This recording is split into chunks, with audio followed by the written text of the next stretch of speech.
तो solo levelling के एक और नए एपिसोड में आप सबका स्वागत है। और आज हम बात करने वाले हैं सोलो लेवलिंग के सीजन 2 के एपिसोड 3 के बारे में। और हमने पहले के एपिसोड में ये देखा था कि मिस्टर आन ने संजिन वू के बारे में बाइकुनो को सब कुछ बता दिया था और रेड गेट के पास वांग डंग सो भी आ जाता है। और जो डंजन के अंदर जो स्ट्राइक स्क्वाड गई थी वो दो टीम में बढ़ जाती है। पहली टीम थी ए क्लास हंटर किमजुल की, जो डंजन के बॉस को डिफीट करने के लिए अलग ही चले गया था। और दूसरी टीम थी ई रैंक हंटर संजिन वू की, जो अपनी टीम लेकर जंगल के अंदर चले गया था जिससे वो अपनी टीम को प्रोटेक्ट कर सके। और संग खाना खाने के बाद अपनी डेली मिशन करने चले जाता है और अपने डेली मिशन करने के बाद वो आइस बेल को हंट करने चले जाता है। और ढेर सारे आइस बेल संग के ऊपर अटैक करने के लिए आ रहे होते हैं और संग भी अपनी शैडो आर्मी को बुला लेता है और अपनी शैडो आर्मी को कहता है कि ये तुम्हारी फर्स्ट फाइट है इसलिए जाओ। और इसके बाद सारे शैडो सोल्जर आइस बेलों को मारने लगते हैं, लेकिन यहाँ जो आइस बेल थे वो भी कम नहीं थे, वो भी शैडो सोल्जरों को मारने लगते हैं। और हमें शैडो मेज भी दिखाए जाते हैं जो आइस बेलों के ऊपर पावरफुल फायर मैजिक का यूज करते हैं। और ये देख के संग भी हैरान था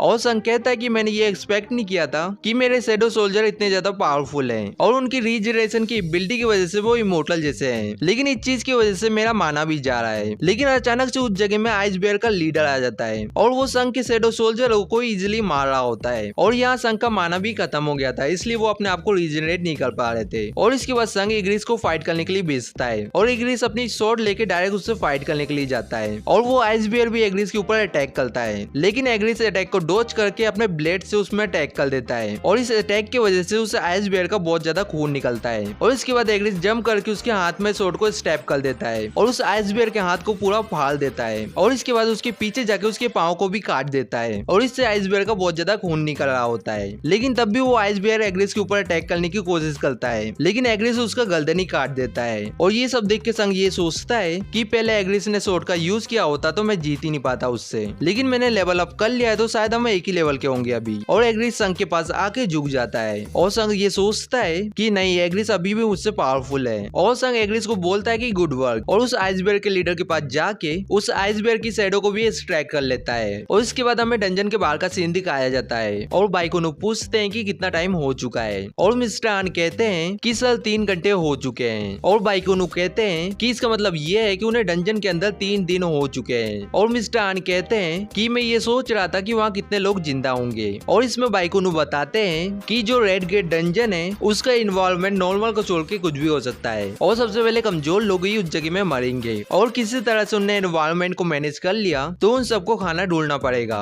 और ये डंजन का गेट बहुत ज्यादा हाई रैंक का है और जो सी रैंक और उससे नीचे के अंडर है वो सब ऑलरेडी मर चुके होंगे। और ये सुन के वांग डंग सो कहता है कि इसका मतलब ये है कि संजिन वो ऑलरेडी मर चुका है और इस जगह में आके बस मैंने अपना टाइम ही वेस्ट किया है। और वांग डंग सो ये भी कहता है कि संजिन वो व्हाइट टाइगर गिल्ड का मेंबर नहीं है ना, तो उसने इस गेट के अंदर इंटर कैसे किया। और इसमें मिस्टर आन बताते हैं कि वो संजिन वो को बहुत टाइम से जानते हैं और इसलिए मैंने उसे इस गेट के अंदर जाने दिया। और बाइकुनो ये सुन के सरप्राइज थे कि आन संजिन वो के लिए झूठ बोल रहा है और ये सोचते हैं कि संजिन वो है कौन। और एक ई क्लास हंटर के लिए एक एस क्लास हंटर आया है कोरिया में। और मिस्टर आन की बात सुन के वांग डंग सो डायरेक्ट आके उनका गला पकड़ लेता है और कहता है कि तुम कहना क्या चाहते हो कि मैं कुछ नहीं कर सकता और तुमने ये एक्सपेक्ट किया था कि मैं ऐसा बोलूंगा। और वांग डंग सो कहता है कि मेरे अंदर एक टैलेंट है जिससे मुझे ये चीज पता चल जाती कि कोई मुझसे कुछ चीज छुपा रहा है और तुम मुझसे कुछ चीज छुपा रहे हो तो जल्दी से बता दो। और हांग डंग सो को रोकने के लिए बाइकुनो आ जाता है और हांग डंग सो का हाथ पकड़ लेता है। और बाइकुनो कहता है कि वांग डंग सो मेरे एम्प्लॉय को अभी छोड़ो। और ये सुन के वांग डंग सो को बहुत ज्यादा गुस्सा आ जाता है और वांग डंग सो कहता है कि क्या तुमने अभी मुझे ऑर्डर दिया और बिग शॉट बनने की एक्टिंग करना बंद कर। और ये सुन के बाइकुनो भी बहुत ज्यादा गुस्सा हो जाता है और अपनी एबिलिटी को एक्टिवेट कर देता है। और मिस्टर आन मन में सोचते हैं कि हम यहाँ केयरफुल नहीं रहेंगे तो इस जगह में 2 एस क्लास हंटर की फाइट हो जाएगी। और इसके बाद हमें डंजन के अंदर का सीन दिखाया जाता है और हमें यहाँ किमजुल दिखाया जाता है जो पूरी तरह से थक गया था और उसके वेपन और आर्मर पूरी तरह से टूट चुके थे। और किमजुल के सामने एक बड़ा सा मॉन्स्टर होता है और इस मॉन्स्टर को यति कहा जाता है। और किमजुल ये कहता है कि ऐसा नहीं हो सकता, मैं व्हाइट टाइगर गिल्ड का एक लाइट मेंबर बनने वाला था और मुझे स्पेशल ट्रेनिंग भी मिली थी टॉप का हंटर बनने के लिए, तो ऐसे कैसे मैं हार सकता हूँ, ये होना इम्पॉसिबल है। और यहाँ किमजुल की टीम भीख मांग रही होती है उसकी मदद के लिए और किमजुल यहाँ पे कहता है कि अगर मेरे पास थोड़ा सा और खाना होता तो ये सब नहीं होता और ये मेरी गलती नहीं है कि खाना खत्म हो गया। और ये भी कहता है कि नहीं, मैं एक स्क्वाड लीडर था, मुझे इस चीज की रिस्पॉन्सिबिलिटी लेनी पड़ेगी। और किमजुल इस जगह में पूरी तरह से हार चुका था,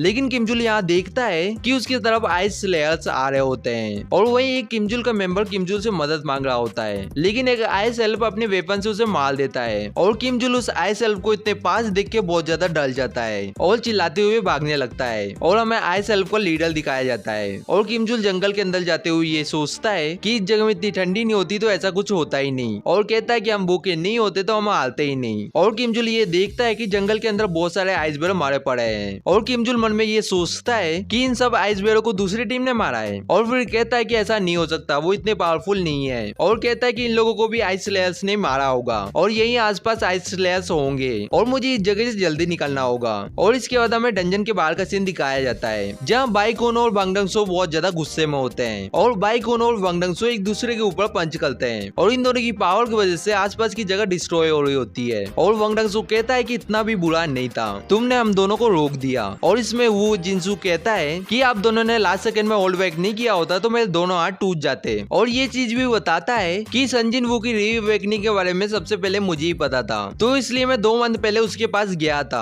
उसकी रैंक को चेक करने के लिए, लेकिन चेक करने के बाद भी उसकी रैंक ई रैंक ही थी। और वही मिस्टर आन ये मन में कहते हैं कि ये इम्पॉसिबल है। और वो जिनसू कहता है कि ये बहुत ज्यादा बुरा है कि आपका भाई मर गया, लेकिन संजिन वू इतना स्ट्रॉन्ग नहीं है कि वो पूरे स्क्वाड को अकेले मार दे। और इसमें वांग डंगसो कहता है कि मैं ये जानता हूँ और किसी ने ये ट्रैप बिछाया होगा तो वो यूजिन का सन होगा। और वो जिनसू कहता है कि सर आप ये सब जानते हैं तो आप संजिन वू के पीछे क्यों पड़े हो। और इसमें वांग डंगसो कहता है कि ये एक रीजन है किसी को मारने के लिए। और जाते हुए कहता है कि तुमने मेरे मूड को खराब कर दिया और मैं कुछ टाइम के लिए सोने जा रहा हूँ। और इसके बाद हमें डंजन के अंदर का सीन दिखाया जाता है जहाँ किम जुल संग की टीम के पास पहुंच जाता है और ये देख के बहुत ज्यादा हैरान होता है कि ये लोग अभी भी जिंदा है और कहता है कि ये लोग जिंदा कैसे हो सकते हैं और इन सब के पास गर्म कपड़े हैं और इन सब के पास खाना भी है। और किम जुल मन में कहता है कि मैंने खाना अच्छे से खाया होता तो मैं उन आइस एल्फ को संभाल लेता, और इन लोगों के पास इतना सामान होने के बाद भी इन सब ने अपने लिए रखा। और चिल्लाता यू बास्टर्ड। और ये लोग किम जुल को देख के बहुत ज्यादा शौक हो जाते हैं और वो लोग किम जुल से पूछते हैं कि तुम यहाँ पे क्या कर रहे हो। और इसमें किम जुल कहता है कि मेरी पूरी टीम मेरी आंखों के सामने मारी गई और ये सब इसलिए हुआ क्योंकि हमारे पास खाने की कमी थी, लेकिन तुम लोग यहाँ मजे कर रहे हो और तुम्हारे पास सप्लाईज भी है और मुझे पता है कि तुम सब एक साथ इस चीज के पीछे नहीं हो सकते, तो इसलिए मुझे ये चीज बता दो कि ये सब मुझसे किसने छुपाया है। और तुम सब ने ये बता दिया तो मैं बाकियों को जाने दूंगा और जल्दी बताओ कि ये आइटम किसने छुपाए थे। और मैं बस 3 ही तक काउंट करूंगा और किसी ने कुछ नहीं बोला तो मैं ये समझूंगा कि इन सब के पीछे तुम सब हो। और किम जुल मन में ये कहता है कि ये वही लड़की हो सकती है जिसने टीम को चेंज किया था। और 3 तक काउंट करने के बाद उसके ऊपर अटैक करने वाला होता है, लेकिन संग किम जुल के पीछे आ जाता है और किम जुल के सर में मारता है जिससे वो धूल जाके गिरता है। और संग कहता है कि बकवास करना बंद करो, वो तुम थे जिसने हमें यहाँ मरने के लिए छोड़ दिया था और देखने से ऐसा लग रहा है कि तुम अपने साथ लोगों को भी लेके आए हो। और संग ये कहता है कि तुम कैमोफ्लेज करना बंद करो क्योंकि जो तुम्हारी प्रेजेंट है वो बहुत ज्यादा स्ट्रॉन्ग है जिसे तुम लोग हाइड नहीं कर सकते। और इसके बाद संग के सामने आइस एल्फ का लीडर आ जाता है जो घोड़े के ऊपर बैठा हुआ होता है और उसके साथ 20 आइस एल्फ भी होते हैं। और वो आइस एल्फ का लीडर कहता है कि ये बात सच है कि यहाँ सब कुछ ट्रेस नहीं है। और संग इसमें कहता है कि क्या तूने हम सबको ट्रेस कहा। और ये सुनने के बाद आइस एल्फ का जो लीडर होता है वो शौक था और कहता है कि तुम हमारी भाषा को समझ सकते हो। और संग भी ये बात को रियलाइज करके शौक हो जाता है और संग की जो टीममेट थे वो भी ये देख के शौक हो जाते हैं। और संग सोचता है कि इसके पीछे सिस्टम का हाथ होगा। और वो आइस एल्फ का लीडर कहता है कि लगता है कि हम दोनों एक दूसरे से बातचीत कर पाएंगे और मुझे तुमसे किसी को मिलाना है और तुम इससे पहले भी मिल चुके हो और इसी ने हमें ये बताया था कि इंसानों के बीच में कोई पावरफुल है और ये तुम्हारे साथ डुअल करना चाहता है। लेकिन अचानक से उस आइस एल्फ का गर्दन ही गायब हो जाता है और संग कहता है कि तुम और कुछ चाहते हो। और आइस एल्फ का लीडर हंसते हुए कहता है कि मजा आने वाला है। और ये एपिसोड यहीं खत्म हो जाता है और हम मिलेंगे नेक्स्ट एपिसोड में। सायोनारा।